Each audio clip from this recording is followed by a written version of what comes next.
Et maintenant, le monde du bâtiment à Paris qui commence à souffrir. 1 à 2 dépôts de bilan par chantier. Est-ce que vous vous rendez compte comme c'est énorme? Ça veut dire en fait sur chaque chantier, à chaque fois, il y a une entreprise ou deux qui fait faillite. Et ça, c'est à Paris. Paris, théoriquement, la ville la plus dynamique de France en termes de construction. Mais pourquoi on en arrive là? Je vais vous expliquer ça tout de suite.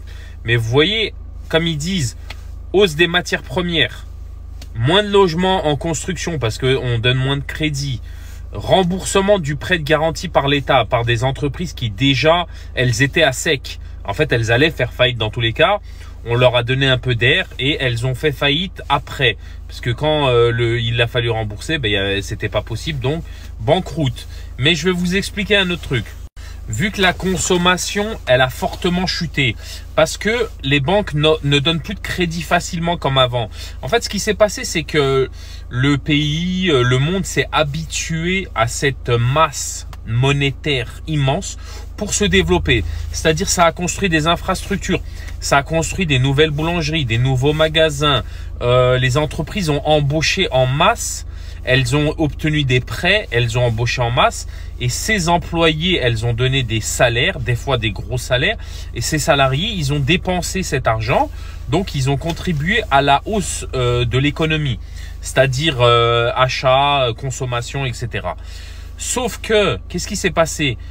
Quand on a arrêté de donner des crédits, les entreprises, elles ont eu moins de crédits.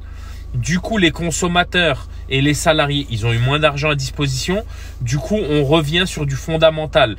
Avant, il fallait changer sa cuisine. Et là, non, on préfère manger, on préfère faire ses courses, etc. On revient dans le fondamental. Qu'est-ce qui se passe? Toutes ces enseignes qui ont ouvert en surfant sur la demande, parce que la demande, elle était énorme. En fait, qu'est-ce qui s'est passé? Ces enseignes, les clients, ils ont disparu en fait parce les clients, ils étaient apparus grâce à l'apport massif des banques centrales qui ont donné de l'argent en veux-tu, en voilà.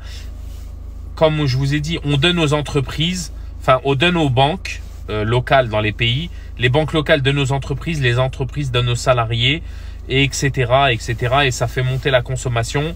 La consommation fait que les entrepreneurs ouvrent de nouveaux business, de nouveaux magasins, etc. Une fois qu'on ferme les vannes, bam, tout ça, ça s'effondre. Donc voilà où on en est aujourd'hui. Donc le fait que les entreprises fassent faillite, c'est normal parce que les consommateurs ont disparu. Si les questions économiques t'intéressent, n'hésite pas à t'abonner sur mes réseaux. À bientôt et sois fort.